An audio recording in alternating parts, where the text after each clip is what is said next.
Vocês vão reparar que os ácidos que vão ter os íons H+ no meio vão gerar, então, esse caráter ácido e que eu posso também medi-los por meio de um potencial hidrogênio iônico, que nós vamos chamar aqui de pH.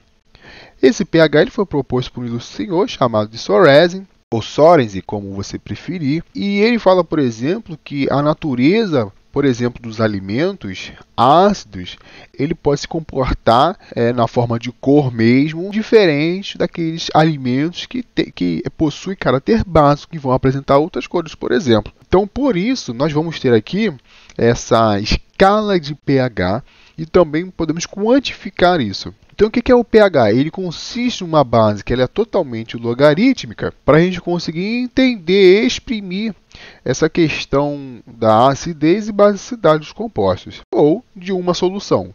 Então, por isso que, didaticamente, existe uma escala de pH de 0 a 14, e o meio é o 7.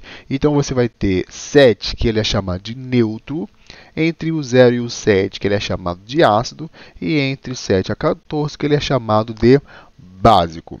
Então, você vai reparar aqui que usam-se instrumentos para definir o pH do meio de uma solução.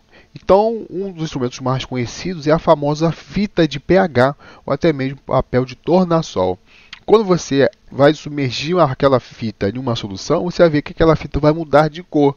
Por quê? Porque o meio pode ser ácido ou básico, ou até mesmo neutro. É muito comum também o uso do repolho roxo. Nós pegamos o repolho roxo e esse extrato bem roxinho, ele possui um indicador de pH.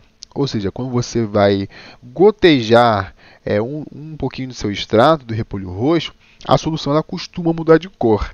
E claro, possui a opção tecnológica, que é o pHmetro. Ele é um equipamento também para medir o pH do meio de uma solução. E em se tratando de indicadores de pH, nós temos, por exemplo, o fenolftaleína, o arelanjado de metila, o azul de bromotimol, todos eles vão indicar, indicador de pH, indicar qual é o pH do meio.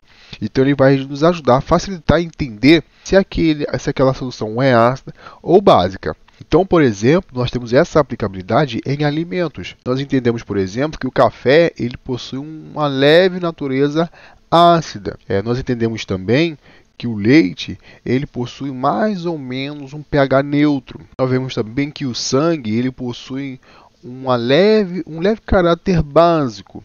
Assim também como entendemos que os sabões eles são básicos também.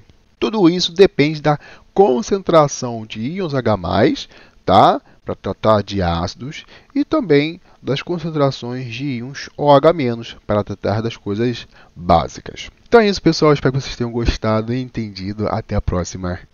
Valeu!